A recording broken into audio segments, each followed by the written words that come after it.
Hello, magandang delay. Napansin nyo, medyo delay yung pasok ng video kasi hinihintay ko munang mag-read yung yung recording eh. Ewan ko, nagde-delay na itong computer ko. Pero mga kababayan, nga panahon naman ng filean ng mga tatakbo 'di ba? So, tingnan natin itong mga compilation video nung mga tatakbo yung mga nag-file ng COC. Tingnan nga natin 'tong mga men. Minsan hindi naman ako magiging ah kakampi ng kahit sinong politiko. Gusto ko lang magkaroon ng opinion in general sa mga tumatakbo, no?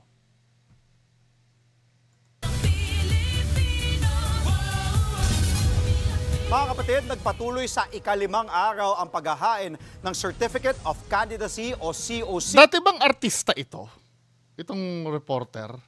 O itong anchor na to? Artista to dati, di ba? Hindi ko lang siya kilala. Para sa Andre Felix, artista. Mukha siyang artista dati noon. 2025 midterm elections. May mga kilalang personalidad sa politika, may mga first-timers, at may nagbabalik na dati nang na-disqualified. At live mula sa Manila Hotel, nasa frontline ng balitang yan, si Rainiel Pawid. Rainiel, sino-sino ang mga nag-file at ano ang kanilang mga plataforma?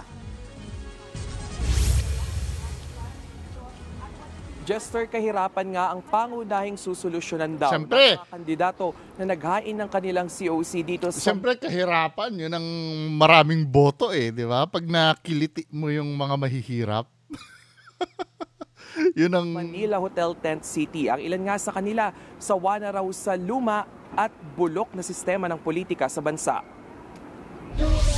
Sa ikalimang araw ng paghahain ng Certificates of Candidacy, buwan naman nung nag-file ng kanyang COC ang senatorial aspirant na si Warlito Bovier. Sino to? Ang kauna-unahan ko pong advokasya, mataasan ng sahod ang mga construction worker na matagal na pong hindi man lang po na asikaso man ng mga nakaupong. Habang ang isa pang Siguro construction worker siya, si kuya. Ako ina-admire ko naman niya. Wala naman masama sa niya. Kaya lang syempre, taasan din natin ang standard natin na hindi lang basta, ganito kasi yan eh. Ang nakikita ko kasing sistema sa mga kababayan, hindi ko naman masisi si kuya na tumakbo siya kasi nga, siguro feeling niya walang nangyayari sa Pilipinas kung ang iboboto ay sila at sila na rin lang. Pero feeling ko hindi niya nare-realize na may kaakibat na yun na responsibility yun pagka nakaupo ka doon. Hindi lang basta sapat yung hindi sapat na basta magandang hangarin mo. Kailangan talaga maalam ka rin talaga 'di ba? Tingnan natin. Na asikaso man ng mga nakaupong. Habang ang isa pang Pero aspirant na si Gerson Are. Ramdam ko naman na na gusto niya talaga ng pagbabago. 'Di ba? Hindi mo rin kasi masisi yung mga ganito. Pero na lang doon sa mga ibang, alam mo yun, nantitrip lang talaga. Gustong tugunan ng problema sa bagyo. Sa dagat pa lang kung saan nag-uumpisa ang bagyo, doon ay pahinain hanggang sa Maluc. Ay, sus, kuya. Pero logical naman yun. Di ba? Kung nasa dagat pa lang ang bagyo, pahinain na. Logical naman. Ang problem nga, paano gagawin yun? Halimbawa may Yolanda na darating. Ano yung maipapasang batas kaya ni kuya para para mapigil na yung bagyo? Di ba parang ganyan yung gusto niya mangyari, di ba? Usaw ang bagyo. Ito ay may counter blade upang pukontrahin ang spin o ikot ng bagyo. Uy Mamaya pinagtatawanan ko yan, pero may sense pala siguro sinasabi niya. Hindi natin alam, di ba? Malay mo, scientist to. Pero kaya lang, kung plausible yung sinasabi niya, ba't parang wala pang gumagawa nun? Kahit sa ibang bansa. Di ba? At saka kung if ever na kayang gawin yon, hindi mo naman kailangan maging senador bago gawin yun eh. Pero believe ako sa niya sa imahinasyon niya. Na hangad niya, totoo naman yun, dapat sa dagat pa lang, patayin na yung bagyo. Sa bagyo. Sa dagat pa lang kung saan nag-uumpisa ang bagyo, doon ay pahinain hanggang sa malusaw ang bagyo. Ito ay may counter blade upang kukontrahin ang spin o ikot ng bagyo. Ayos Nagbabalik naman. Di ba? Dapat parang no? Nakikita mo pa lang na namumuo, anuhin mo na agad. Si Rolando Plaza o mas kilala bilang Rastaman. Tatakbo ulit siya bilang senador matapos madeklarang nuisance candidate noong 2019. Naniniwala siya na kailangan natin ng Amerika laban sa pangaangkin ng China sa ating mga teritoryo. Nagsumite na rin ang kanyang kandidatura ang Ba't hindi pinagsalita si Rastaman? Diba? Di ba last time na tanong ko, may binabanggit na US si Rastaman eh. Last time na tanong ko,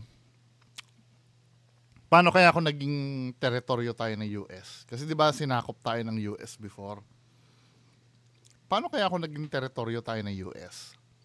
Gaganda kaya ang buhay natin? Ang sabi ng iba, mawawalan daw ng saysay yung kalayaan natin, etc. Parang ganun din naman ngayon eh. Hindi, real talk lang. Kayo, feeling nyo malaya pa rin ba kayo ngayon? Yung Saipan tsaka Hawaii, maganda naman ngayon eh. Di ba? May nagsabi naman, uubusin daw ng US ang natural resources natin. Di ba? Pero feeling ko, kesa yung ganito, may natural resources nga tayo. Hindi naman natin alam. May mina ng mina dyan na iilan lang ang nakikinabang.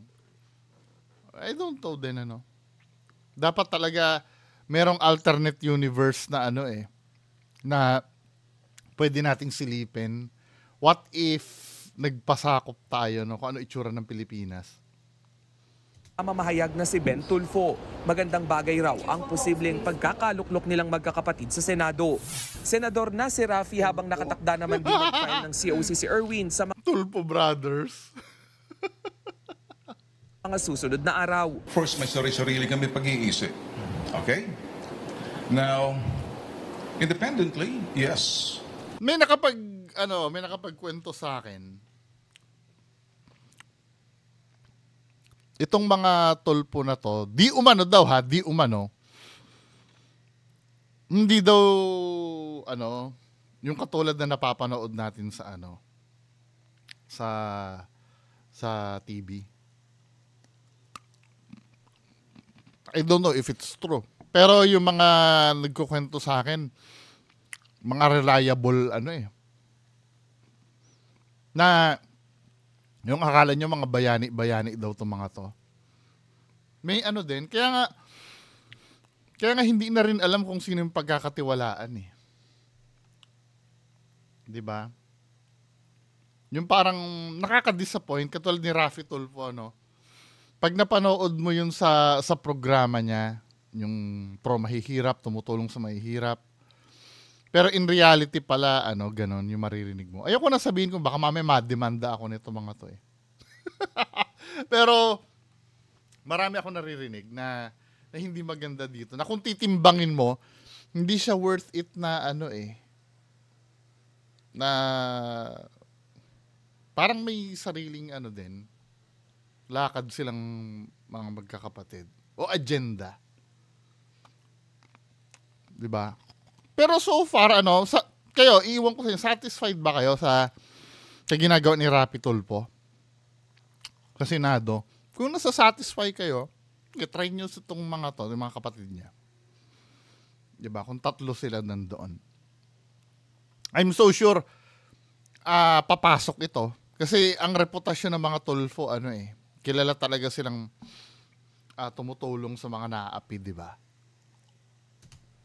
I have my own mind. Rafi is the man and Erwin is another man. The greater good is for the people. So it's not beholden to the party. Ilan pa Read sa my mga lips. naging senador sina Relly Jose Jr. at Richard Nicolas sa ilalim ng kilusang bagong lipunan na sumusuporta kay dating Pangulong Ferdinand Marcos Sr. Present din para mag-file ng COC ang labor leader na si Sani Matula. Naghain naman ang kandidatura ni Senador Leila. Nako, Diyos ko. Hindi kayo, no? Pero kung ako, mapapula o dilaw, tama namin. Iba naman. Mas gusto ako for ito nagsasalita ako para sa akin ha. I don't know, 'di ba? Kumbaga may kanya-kanya naman tayong opinion tungkol diyan sa mga 'yan 'di ba? Kung feeling niyo na magaganda ang Pilipinas dito, go ahead, boto niyo 'yan. Hindi ko naman kayo kukontrahin dahil karapatan niyo kasi 'yon. Ako din naman may karapatan ako.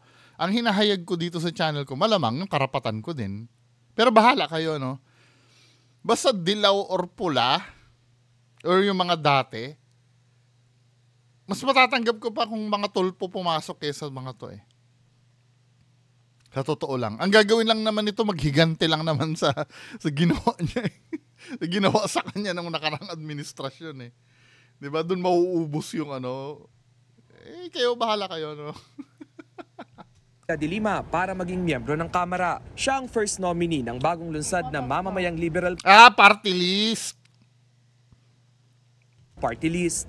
May iba naman, and also my pragmatic side Ito yung igurot itong kasama niya dito. tells me na medyo mahihirapan sa Senado. It's a tight race, punong-puno, masikip. It will make me and us, the ML, closer to the marginalized sectors para ipaglaban yung mga kanilang mga hinaing. Hirit pa ni De Lima, pananagutin niya rin ang mga umaabuso sa sistema ng hustisya sa bansa. Matatandaang nakulong ang dating senadora ng halos 7 taon bago napawalang sala sa mga kasong may kinalaman umano sa iligal na droga. Sasabak rin muli sa eleksyon ang Kabataan Party List na tututok sa dekalidad at libreng edukasyon. Bukod dyan, pagtutuunan din nila ng pansin ang mga questionable. Nako, sa mga itsura nito, puro motherhood statement ang ibibigay nito. Di ba? Tapos dito sa isa, tingnan nyo to. May sign na agad no? Hindi mo pa siya nakikita magsalita pero alam mo na agad kung ano siya. Pondo ng pamahalaan. Ano na ang reason kung bakit 100 plus million funds ang ginamit in just 11 days?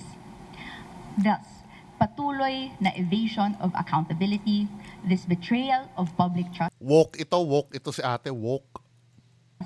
Clear po yung gusto ng... Kaya lang itong mga woke na to, for me, napapanood ko kasi yung mga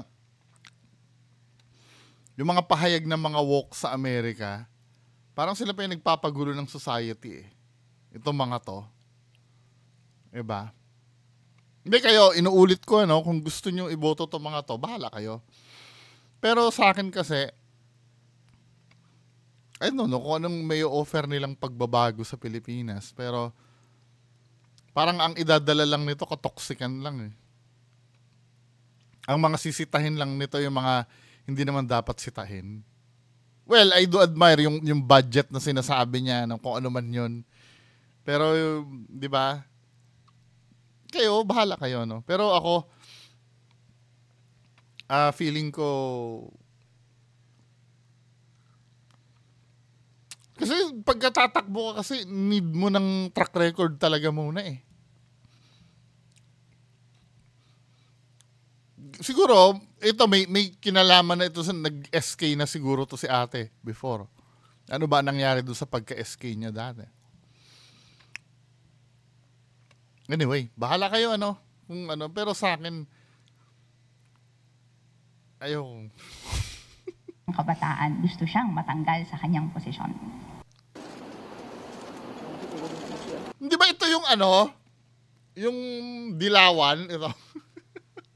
Dito ha, tatanungin ko, wala naman akong pakialam kung gusto nyo dilawan o hindi. Ang ayaw ko lang minsan, yung discarding lolokohin nila yung tao. Katulad nung mga dilaw dati nun. Hindi ako pro Marcos ha. Katulad ng mga dilaw before, nagpalit sila ng pink. Parang anong nangyari, nagre-rebranding sila. Ba't nyo ikakahiya yung pagiging dilaw nyo? Kung wala namang ginagawang mali yung mga dilawan noon. Diba? For me, panloloko ng tao yun eh. Kung dilaw kayong bumagsak nun, dilaw kayong babangon dapat. Hindi nyo dapat kinakahiya yung kulay nyo. Diba? Pero feeling nyo kasi, sirang-sira na yung dilaw nun, kaya need nyo magpalit ng pink. Diba? Ngayon lang naman sa akin, kasi kung may honor kayo, kahit pa sobrang daming paninira doon sa kulay na dilaw, dilaw pa rin. Ano nyo, wala namang napatunayan na kasalanan namin eh. Dapat mga ganun dapat ng mga banat eh, 'di ba? Pero nagpalit kayo ng pink eh. Parang for me, deception 'yun eh. 'Di ba? Anong purpose ba't kayo nagpalit ng pink? Yung mga pro dilaw diyan, ano ba ang purpose ba't sila nagpalit ng pink dati noon? Para iwasan yung yung pangit na branding ng dilaw. Bakit hindi nyo ibangon yung dangal ng dilaw? Kung wala namang ginagawang mali.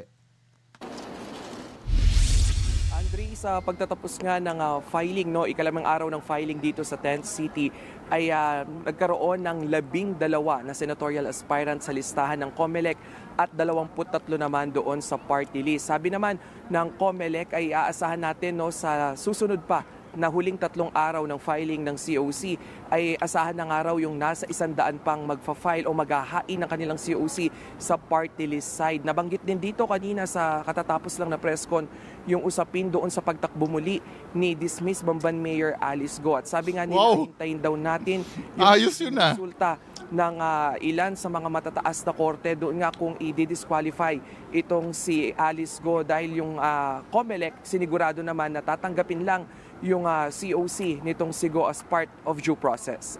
Andre. Live mula sa Manila Hotel. Ano pa ibang ano? Tignan natin iba pang video. Ito yung mga kilalang personalidad.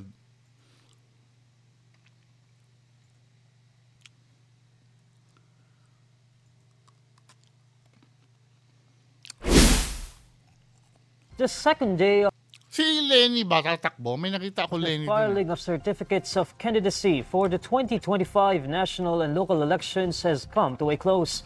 To give us updates, John Eric Mendoza is joining us live from Manila.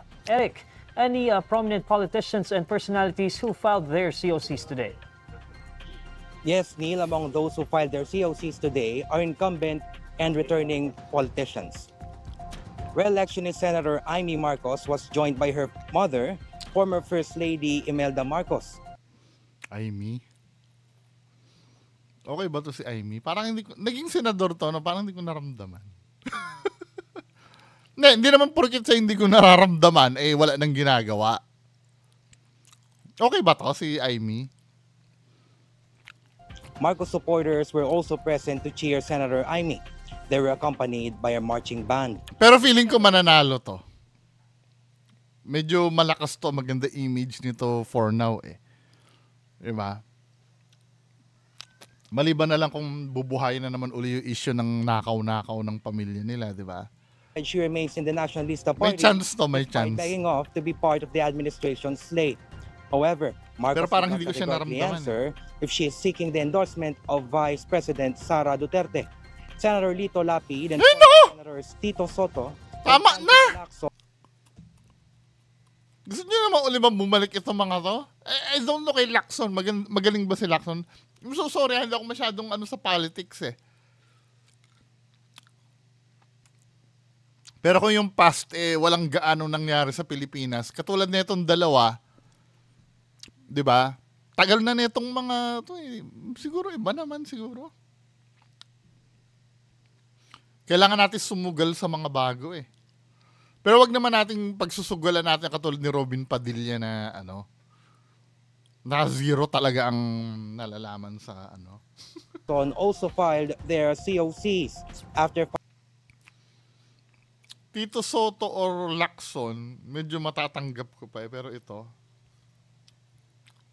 Filing. Lapid did not grant reporters an interview. On the other hand, Soto bared his proposal on right-sizing, including budget reform.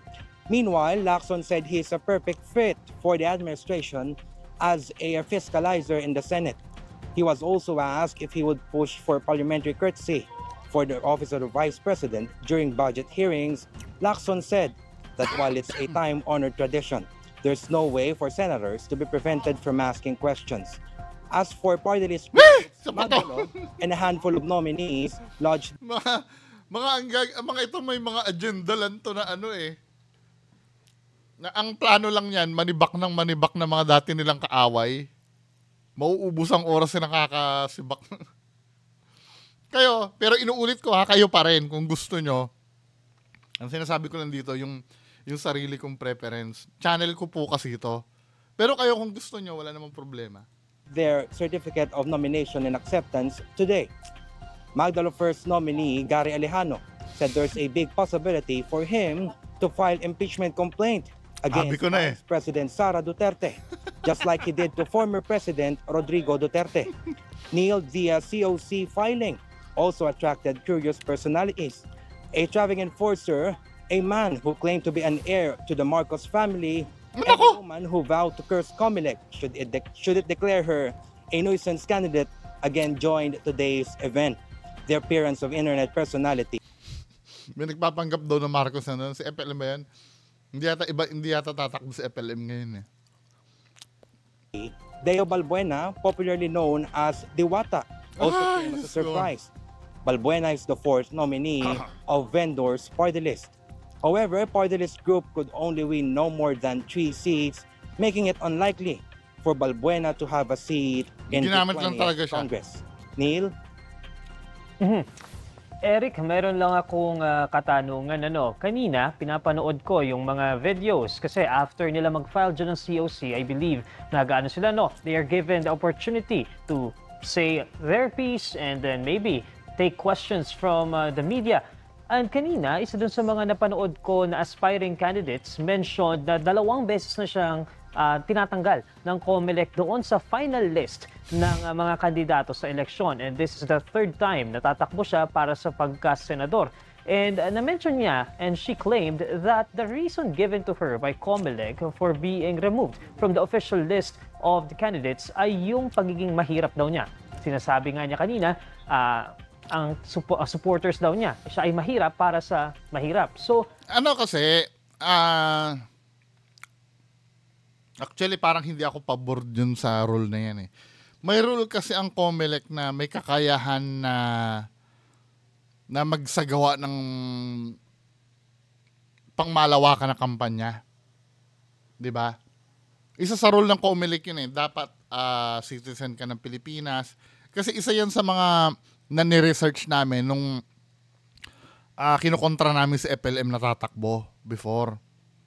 Dapat siya ay citizen ng Pilipinas. Ano pa ba yun? 3 yan eh. 3 yung rule na yan. Nakalimutan ko na. Pero isa sa rule niyan, may kakayahan na maglungsad ng pang malawakan na kampanya. Yun yata yung dun siya siguro nag-fail. Pero for now, sa ngayon, feeling ko dapat i-abolish na nila yun eh. Alam nyo kung bakit? May social media na tayo eh. Ginawa yung rule na yon, wala pang social media. Kasi nga naman, naiintindihan ko kung bakit may rule na ganon. Kasi ang mangyayari, pampagulo lang talaga siya. Ganito kasi ang mangyayari doon, tatakbo siya, then hindi naman siya makikita ng mga taga Mindanao na pumunta siya na Mindanao. Di ba? Parang pampagulo lang siya doon sa listahan. Pero ngayon kasi, sa age ng social media, kahit wala kang pera pwede kang mangampanya through through social media, di ba? Magpa-viral ka lang ng ng video mo. Si Rastaman nga walang pera si Rastaman, di ba? Although na-declare siya ng nuisance, nakilala siya hanggang Mindanao through social media. 'Di ba? Kaya for me, parang oras na rin talaga na, kasi isa yan sa nagre-restrict sa mga kababayan natin para makapamili pa ng iba. I'm not saying na pabor ako doon sa tinanggal na mahirap na yon, Pero kasi may mga na dideklarang nuisance na karapat-dapat naman talaga. Dati. Ayoko na sabihin ko sino yung mga nadeklarang nuisance na yun before. Kaya lang, personal preference ko yun eh. Ang problem nga lang, kasi nga wala daw silang kakayahan na na maglunsad ng pangmalawang. Pero for me, na yan eh. Hindi na dapat factor yan. Ano ang masasabi ng COMELEC dito sa mga allegations of them removing candidates because of their inability to support their campaign? Yes, Neil. Na-address dito ng COMELEC earlier, si COMELEC Chairman George Erwin Garcia. Sabi niya, wala naman silang karapatan at hindi pinapayagan ng ating saligang batas na tutulan o hadlangan ng mga tao na gustong tumakbo pa maglingkod sa bayan, na tumakbo sumalang sa larangan ng politika.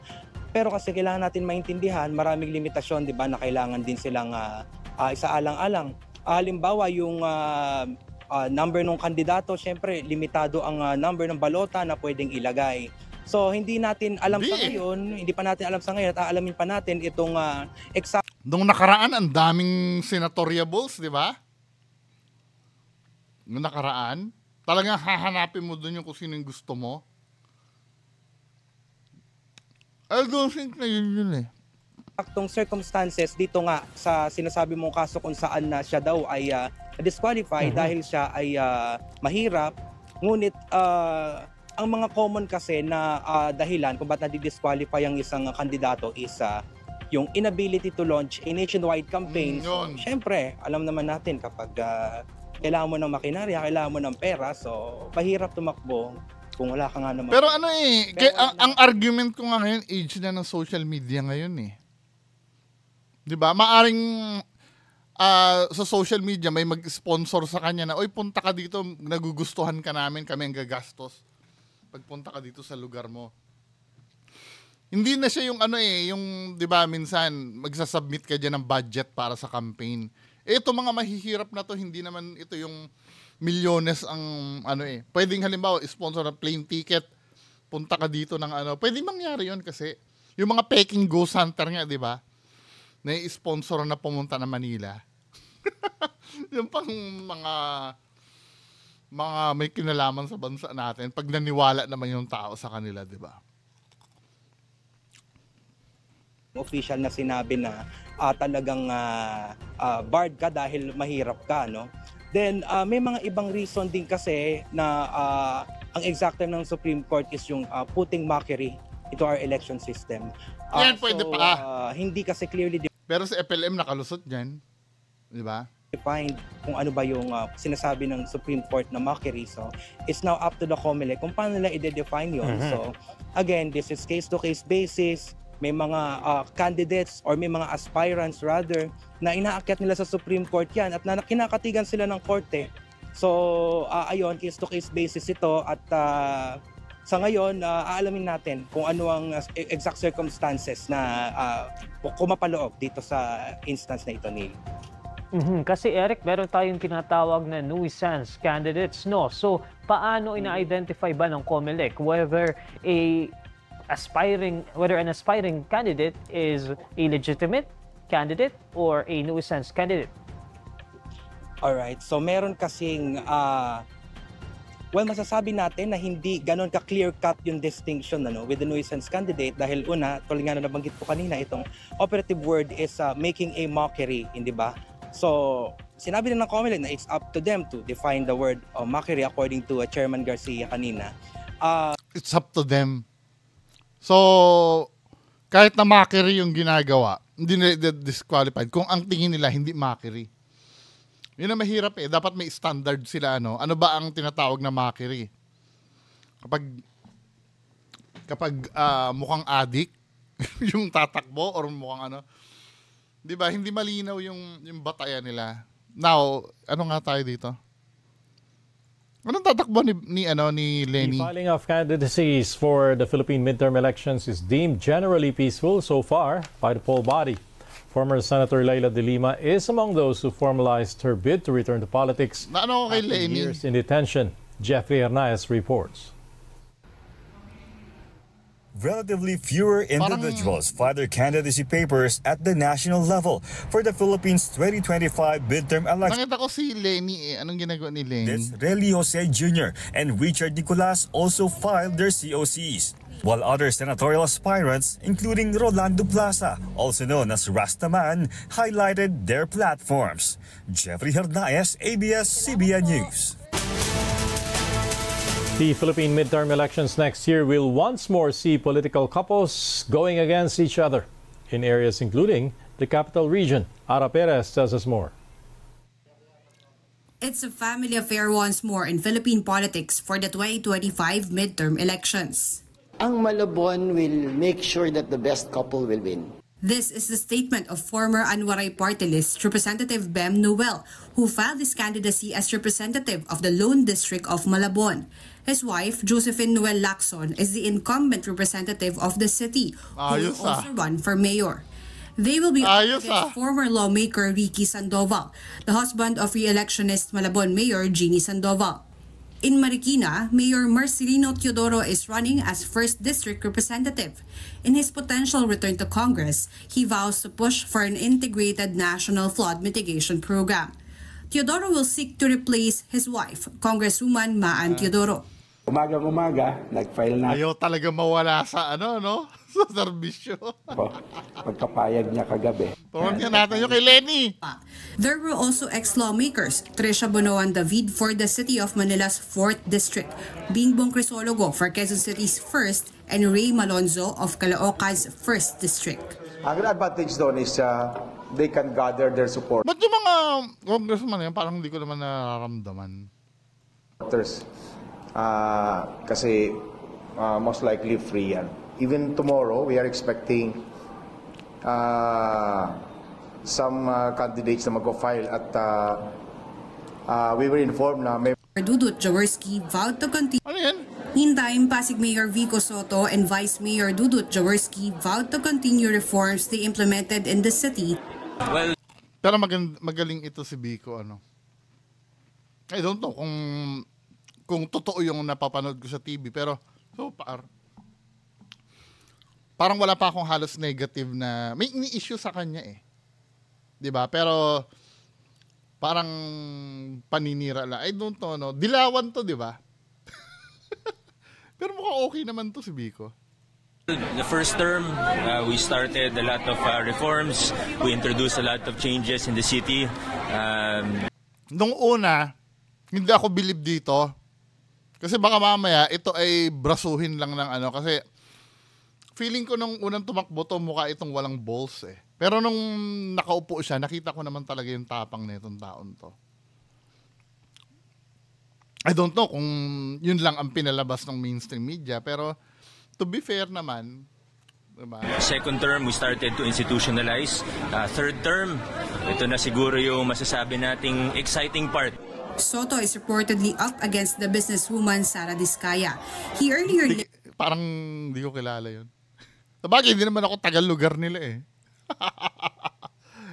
After third term niyan, senatoriable na yan. Saan tayo? His potential contender to a company that was supposed to help provide voting machines for the 2025 elections.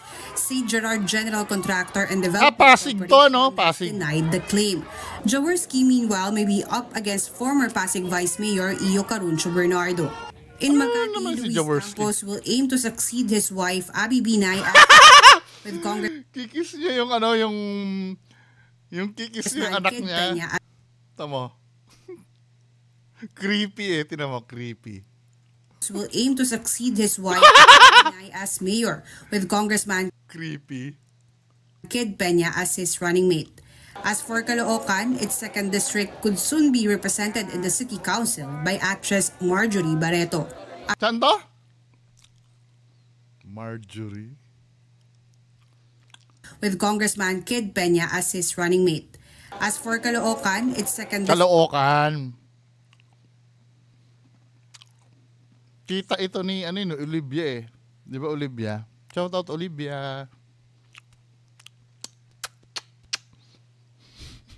Tita niya to, tita mo to Olivia, di ba? District could soon be represented in the city council by actress Marjorie Barreto. Ara Perez, ABS-CBN News. Former Philippine Vice President Leni Robredo vows inclusive growth in Naga City as she makes a comeback in politics. Robredo filed her candidacy for mayor in her hometown. Mayor. Akala ko naman, ayun niya mag-senador. For the city council. The erstwhile presidential bet insisted... Idol na idol ni Olivia yan eh. Di ba Olivia? Yung si Leni. Para sa akin lang. Sa akin lamang.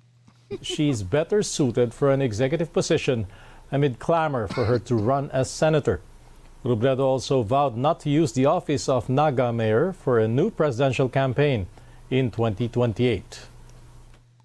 Tingin ko magiging unfair para sa city kung gagamitin ko lang yung pag-mayor bilang, alam mo yun, parang bilang jump-off point. Tingin ko hindi ako magiging effective mayor. Di ba abogado to, no? I don't know, nagkaroon lang siguro ng parang stigma sa akin na... Pero mukha naman siya matalino talaga. The way lang siya siguro magsalita, parang... Nag-iingat siya pag nagsasalita siya siguro. Kaya napapagkamalan kasi ang bintang sa kanya, di ba dati, boba, lugaw, lutang. Pero feeling ko kasi, ang feeling kong mali kay Leni Robredo, masyado siyang nag-iingat sa sasabihin niya at parang sinisigurado niya na yung, excuse me, yung mga kakampi niya hindi masasagasaan. Parang, alam mo yung, pag nakikinig ka sa kanya, parang alam mo yung tumutulay siya sa alambre lagi. Parang hindi ko pa makita yung bagsik niya. Di ba? Itin ko lang yung pag-mayor bilang, alam mo yun, parang takot na takot siya na masabihan siya ng tao na maldita. Parang ganon. Bilang jump-off point. Tingin ko hindi ako magiging effective mayor pag ang iniisip ko kaagad yung 2028. Kasi baka lahat PR na lang yung gawin ko. Philippine senators denounce Alice Go's plan to try to win back her mayorship of Bamban. Senator Risa Ontiveros led the upper chamber's probe of Go's alleged ties to illegal offshore gaming operators. She warns Go could commit misrepresentation and perjury if the ex-mayor pushes through with filing her COC. Senator Joel Villanueva meanwhile says it would be ridiculous if Go would still be allowed to run again. Siya yun, di ba? Villanueva points out. Kaya ako nakapag-aral. Out that the dismissed mayor still has unresolved cases, including those regarding her true identity. As for Senate President pro tempore Jingo Estrada, the right to run for public office should be enjoyed only by true Filipino citizens and not by those with questionable backgrounds. COMELEC Chairman George Garcia, meanwhile, assured the public they are ready to act on potential petitions against Go's candidacy. Yung bang personalidad na binanggit nyo ay may issue sa age, sa citizenship, sa residency, sa registration na sa voter and literacy, maaaring meron. And therefore, pagka po yun ang pinag-uusapan, Ma'am Babs, yung 5, maghihintay kami ng isang petisyon mula sa isang registered voter. Next. Ito, last na to, no? Ito mga men, at tawa ako dito eh. Ito, si Philip Salvador.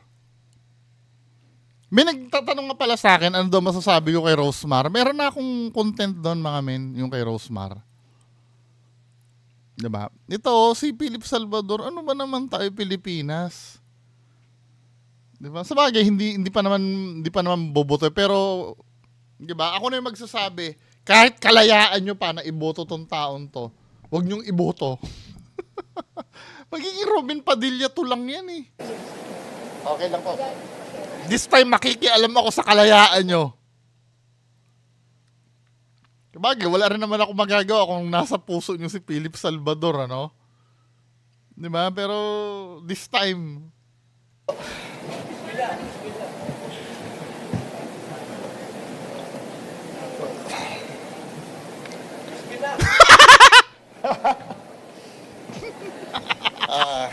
Magandang tanghali po sa kanilang lahat. Wala na siguro income to sa entertainment industry, no?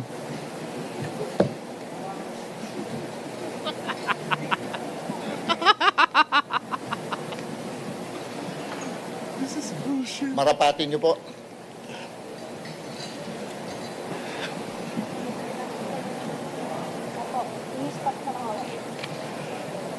Habang nakatayo ako sa harap ninyo po, isang dedikadong magiging lingkod bayan at nakatuon ako sa pagtugon sa mga pangunahing issue ng humahadlang sa ating mahal na Pilipinas.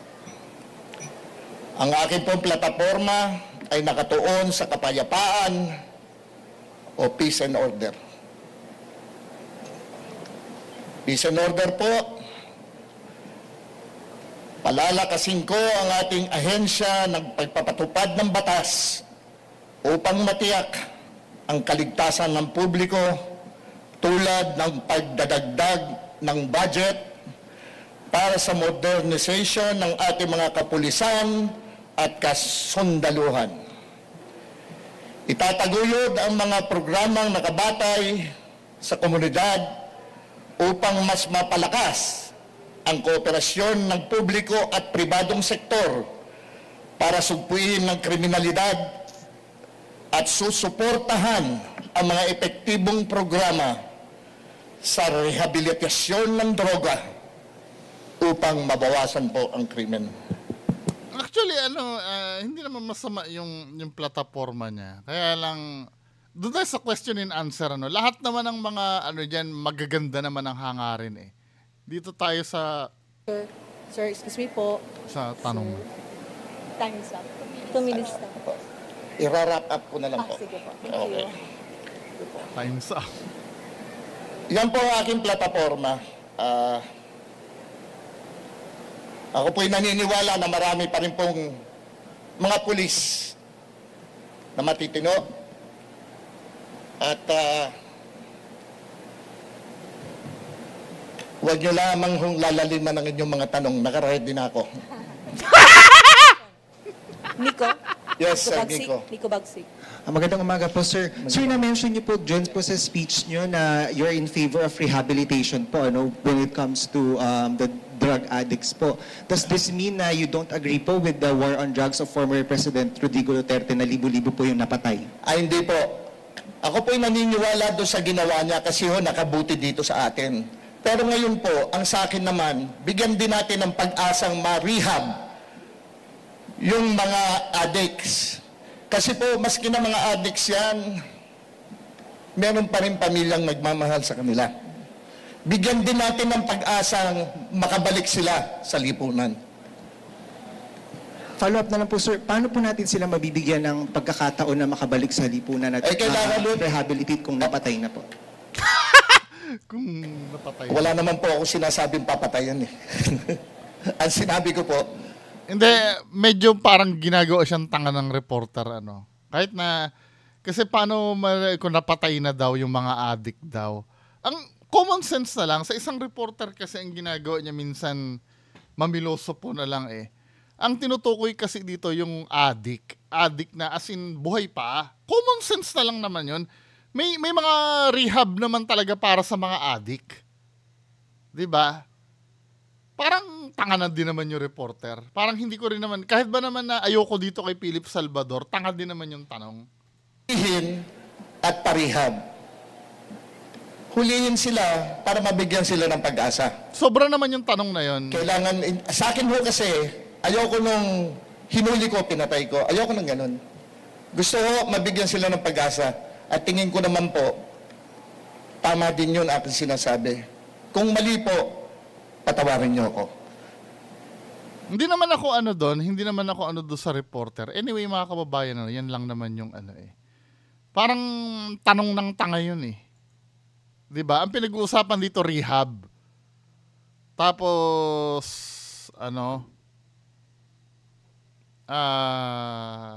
tatanungin mo ng gano'n na halatang tinitrick mo lang yung tao.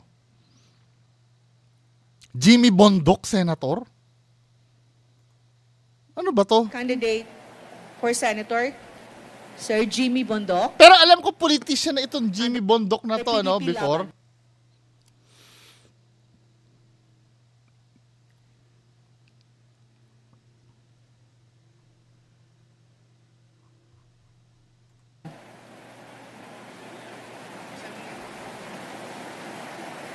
Jimmy Bondoc. Anyway, di ba, overtime na ako eh. So, kayo dito sa darating na election, mag-isip na muna tayo lahat. Kasi, another ilang taon na naman na na nabubunuhin natin kapag nagkamali na naman kayo ng iboboto. Di ba? Pero hindi ko kayo kinokontrol. Maliban lang kay Philip Salvador ha. Doon sa iba, bahala kayo kung ano yung paniniwala nyo. Pero sana ang batayan nyo, wag yung dahil sikat, dahil, alam mo yun, yung dahil gwapo. Wag naman ganon. Anyway mga kababayan ko, yan lang po muna. Maraming salamat. Bye-bye.